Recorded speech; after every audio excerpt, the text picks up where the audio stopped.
We're going to be talking about Brandon Graham's first practice for the Philadelphia Eagles, the injury report, which is a little concerning, I guess, some trade deadline news, and a possible extension for another player that, maybe we didn't think this man would have an extension maybe at the end of the year, but what if he plays well? And what could happen? It might change some plans in the offseason program next year. So a lot to discuss here, so let's get straight into it all. What's the boogeyman? As a matter of fact, it was.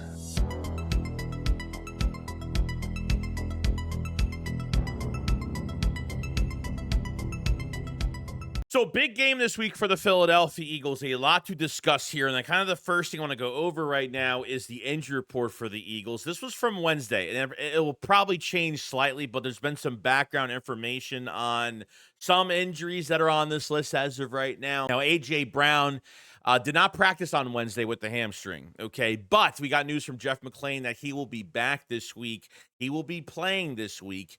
So I'm always worried that they're playing guys that aren't like 70% healthy. That's what I'm always worried about. But A.J. Brown should be fine for this week. I guess I thought it was like a Veterans Day off on Wednesday, but I guess not. Maybe it was a little bit more than that with A.J. Brown, but he will be playing. It already has been reported. Adoree Jackson out with a concussion, and Keely Ringo probably primed to start for CB2 another week as usual. We know that JAKORIAN Bennett is on the practice window right now. I'm not really sure if they're going to give him too much of an opportunity this week, but I guess we'll see in the meantime what happens there. Cam Jurgens, that's been the big secret this week from the Eagles. We were supposed to hear on Monday of a MRI report. I don't think we got the MRI report. He has the knee injury. He did not practice on Wednesday, and most likely he's probably going to be out this week. Okay, he'll be back, I guess, off the bye. He'll probably be back. I don't think it's that serious. I feel like if it was that serious of a knee injury, he was going to be out for like 2 months or something like that. I think we already kind of would have known by now if it was beyond serious. Toth will probably get that center spot, which I think he'll be better there, and hopefully it'll force the Eagles to play under center more like they did in the second half to that Vikings game, because that first half from shotgun snaps, the guy can't even move a shotgun snap at all, and that's, been unfortunate for him. I would rather have him at the center spot than the left guard spot. If you remember from the New York Giants on Thursday night, they put him at left guard, and he didn't look great. They were running stunts on him all day. Brian Burns, they were just wrecking him. We really couldn't get the run game going. We really couldn't really get anything going with him. So we'll see what happens with Cam, but most likely will probably be out this week. Now it looks like Azeez Ojulari has a hamstring injury, did not practice on Wednesday. I hardly doubt he's going to play this week at all. So you're hoping Brandon Graham can come in there and do some things if he's going to play this week. We'll talk about that more later in this report. Jeremiah Trotter Jr. did not practice, ankle injury, could be out. Obviously special teamer as of right now. We talked about JAKORIAN. Grant Calcaterra at a light practice, okay, with an oblique, so maybe he will be coming back. Let me tell you something. Tight end has been really bad. It's been bad health-wise. Everywhere it's been pretty bad, because now Dallas Goedert is showing up on this injury report at a light practice with a calf injury. So with these little injuries, you can't really do much. You can't really rehab some of these injuries. Some of these injuries, you just have to wait and just see if they feel well. We need Dallas Goedert for this game this week. If you're down 2 tight ends, you're going to have a really big problem here. Dallas Goedert, once again, on the injury report. Hopefully he's not going to miss any time, and I'm hoping he's going to be better. Landon Dickerson, ankle back, light practice. He's not 100% healthy. I don't know why when he came back last week, why he even played. And I understand that you don't want to throw Toth in that spot. I get it, but that's on Howie Roseman for not giving this offensive line depth. We talk about CB2, we talk about edge rusher, but man, he really took a shortcut on a lot of positions. And usually we have good depth on the offensive line, especially, but man, this is we've definitely been lowballed this season in 2025 with the offensive line. And Dickerson, I felt like he came back into the game against the Vikings at 60-70%, and they still play him. This bye week is huge for the Eagles. They got to get by one more game, so I don't think Landon's going to be out for this game. The big difference from the last game against the Giants to this game is that you're going to have your left guard back, which is good. So at least he will be in this game, hopefully full time. But Landon has got to survive at least another week. The offensive line injuries are looking just more shaky and shaky every single week. Like I said, bye week, thank God. And then we got more OJOMO with a light practice with a shoulder injury. So I'm hoping that he will work his way to play this week. Need as much DT depth as possible for this game. And finally, for non-related injury, we have Brandon Graham at a full practice, which this will be our next segment because Graham, I think there's a huge smoke screen going on. I think Graham is playing this week. I think Brandon Graham, I think they're trying to dumb it down that he could come back for Green Bay after the bye week, but I think he's ready to play. I think they're going to pin his ears back. He's going to attack. He's going to play Sunday in Kelly Green. He's going to walk out that tunnel. The crowd is going to go crazy. And honestly, guys, like, he looked good at his full practice. He said he felt really good. His movement was really good. All positive things coming out of this first practice for Brandon Graham, which was really good. And it seems like the players are really excited. I think the Eagles are going to get a burst of just a jolt of electricity, like this defense seems it's going to have a lot more juice, okay, with Brandon Graham being in this lineup in general, just from a leadership standpoint to a vocal standpoint. And he might help the young guys with Jalix Hunt. And obviously when Nolan Smith comes back coming off that bye week, I think things could change for this defensive line, especially if they make another trade at the trade deadline, which would be great as well to kind of add to this defensive line. Jalen Carter is playing consistent games now. He's getting in the backfield. He's being disruptive, and that's just a sample size of what we got in that game against the Vikings, which is really good. There's Eagle fans calling it Old Man October because we've done this in the past by bringing old veterans to this team in October, and Eagle fans just don't support this move at all. I mean, I support it. I just think they need more to this position. I think they need one more guy, at least in this prime, somebody between the 27 to 30-year-old range to come in here and, kind of work for another contract, revive their career. I just think they need to add another piece, but all positive news with Brandon Graham being here. And we actually got news on what the Eagles are paying Brandon Graham on this one-year deals from Ian Rappaport. Says the Eagles gave veteran pass rusher Brandon Graham a one-year contract with a prorated value of $4.8 million in the 16th season, source said. That pays him $2.44 million for a little than half the season, including a signing bonus of 1.6.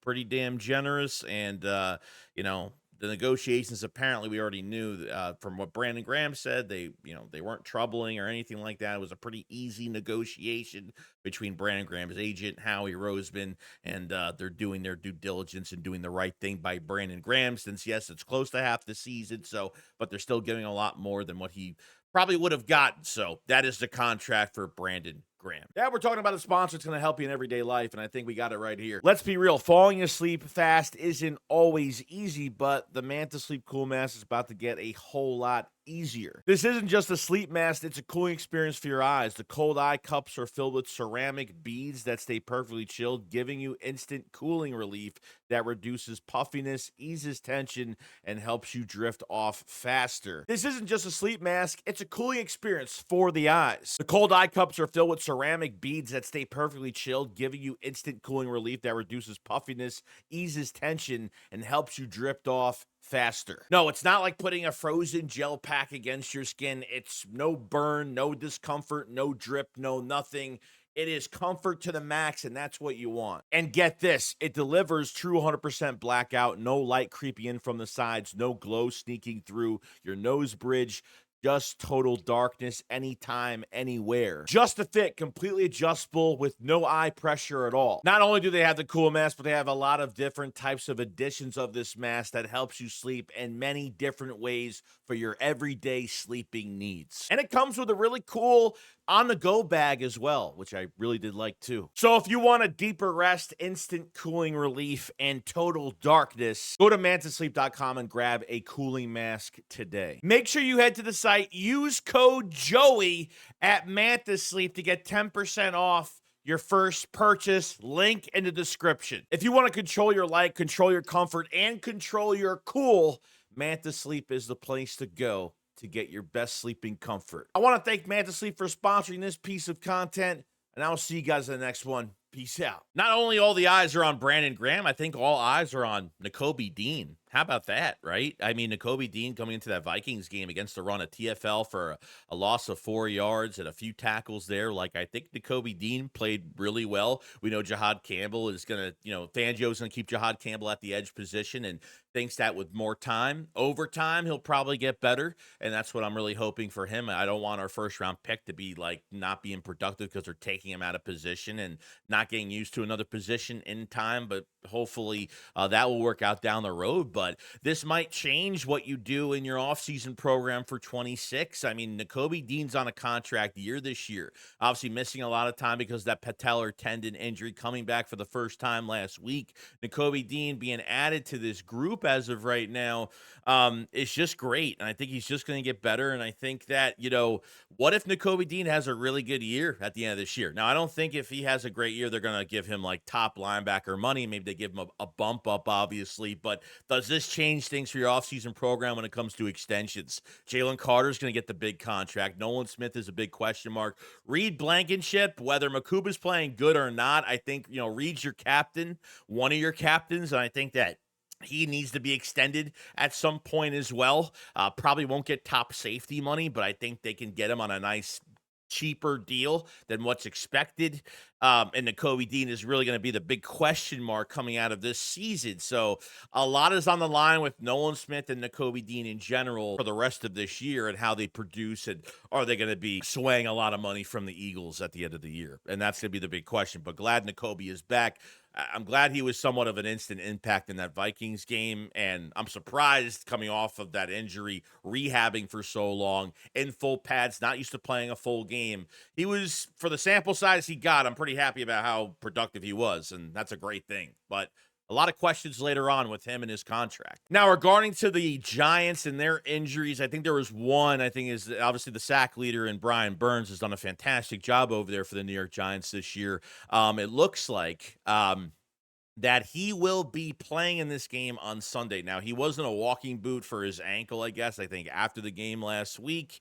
And it looks like he will be active for week 8. So he will be playing. I think there was a lot of questions if he was going to be playing or not. Is he 100% healthy? That's another question. I guess we'll find out in the game on Sunday. But Jordan Mailata and Lane Johnson have a lot to deal with that defensive line, especially on the edge rushing position. You have another opportunity and another test this week, no doubt. Now, speaking of the trade deadline, I mean, everything's kind of quieted down a little bit. But Jermaine Johnson, the edge rusher for the New York Jets, he did put out a tweet of the meme from Leonardo DiCaprio saying, "I'm not leaving." So I guess taking a shot at other teams having interest, or the reports that are coming out on Jermaine Johnson, because apparently the Jets are having some type of fire sale, that he will be, I guess, staying with the New York Jets. I mean, honestly, I don't know how any player wants to stay on that roster. There's nothing promising about that team moving forward, especially when it comes to their drafts, their free agencies. They can get a head coach. They can get a quarterback. They're turning out like the Cleveland Browns. They are the Cleveland Browns, but I think the Cleveland Browns are actually in a better position than the Jets, and that's actually really scary and pretty sad at the same time. So I guess he's staying. I guess he's not moving. Probably told the Jets, "I don't want to get traded. I want to be here." But it's really up to the Jets what they want to do. So we'll find out if Jermaine Johnson, if his wish does come true, that he doesn't leave the New York Jets by November 4th, because I know a lot of teams have been calling.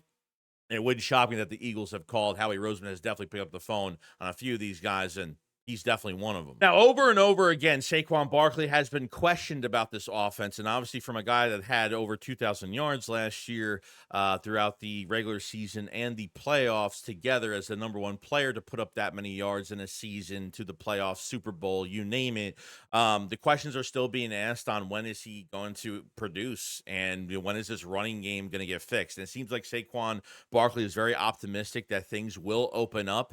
But I think at the end of the day, I think the Vikings, right? What was it? 18 carries, 40-something yards, something like that. Like, I think the Vikings were one of those teams out there that really sold out to stop Saquon Barkley, and they did that job last week. They definitely did a good job there, but then Jalen Hurts with a perfect passer rating, what he did, Devontae Smith having, I think, his highest receiving yards, a very good game at 183 yards, A.J. Brown having over 100 yards in that game. I mean, the passing game was just perfect, just chef's kiss, just beautiful. But there's got to be a game out there, and I don't know. I mean, I think it's a schematic issue, and I think it's execution, and I think because the execution is injuries, the injuries you have on this offensive line is not helping. But I mean, even with injuries on your offensive line, I mean, they don't even run any type of pitch to the outside, a jet sweep. I mean, even a running back screen. They throw the check down, a really ugly check down to Saquon, 4 or 5 yards behind the line to scrimmage. Like, this shit has got to stop. There's no way that every team is going to completely shut down Saquon Barkley. There's no way that every team is going to do this every single week, and it's really annoying. I have barely seen Saquon Barkley in the passing game at this point. You know what I mean? But I think Saquon, his pass protection has not looked great, picking up some of those blitzes. Haven't looked exquisitely well, but his best carries, even from last game, were in the first quarter where they ran with him, 4 straight times? I mean, and that was it. And then his yards per carry went down to the second, to the third, to the fourth quarter. He was only averaging 1.5 yards in the fourth quarter. And by that last series versus the Vikings, he was fumed. He was really pissed off at the end of that game. And I know he was. But then, he says, hey, we won. That's what I like about Saquon. He's not going to hold a grudge if they're not using him the right way and they win the game. Like, he never really holds a grudge. He's always with his teammates on the sideline. He's never by himself, kind of being salty about not having successful runs and complaining to Patullo or yelling at Patullo. Like, I have to say that Saquon is one of the biggest class acts that we've seen in a long time, But, we're hoping that this gets fixed, and, we'll see what happens. But another test for Saquon Barkley in this offensive line to get this run game going, hopefully. I was just thinking, too, like, what happened to – I know A.J. Dillon had an injury and Bigsby, had that one carry for that first down, but where the fuck is Will Shipley at? Where's he at? Like, not only is it execution, not only is it all the issues we have with this run game, but where the fuck is the rotation? Where is Will Shipley? Like, what's going on? You know what I mean? I don't get the running back usage and how they use guys. I don't think there's really a plan of how they want to use specific guys, at least when Gainwell was here under another coordinator that was more successful. Obviously, they kind of knew how they use some of these running backs on certain downs or 2-minute offense or right before the second half, right before the third half, before the half, whatever. I mean, they just I don't even know how they use everybody in this back the back room. I mean Bigsby, you wasted 2 late round picks on him, and he's just a kick returner and probably going to lose his fucking job. Probably already lost his job at this point. And they probably don't even trust him. So I think it's just a big waste. Like, I don't know how they're using these backs from week to week in some of these games that they're playing. Well, other than that, that's pretty much it. We talked about the injuries to the Eagles, a lot of stuff that's kind of weird, but hopefully things do change at the end of the week. Saquon Barkley, the run game, can they fix it? We've talked about Brandon Graham's return and how much juice it's going to give this defense. There's going to be a lot to discuss there going into this weekend. Very exciting weekend for the Philadelphia Eagles, no doubt, to get to 6-2, hit that bye week and get guys healthy. That's what's important. Let me know what you guys think in the comment section below. Make sure you subscribe to the channel for more Eagles news every single day, and make sure you hit the like button because it helps out tremendously. You guys have a fantastic day. I will see you guys on the next one. Shakes what up, follow slide. Peace out, guys. Peace.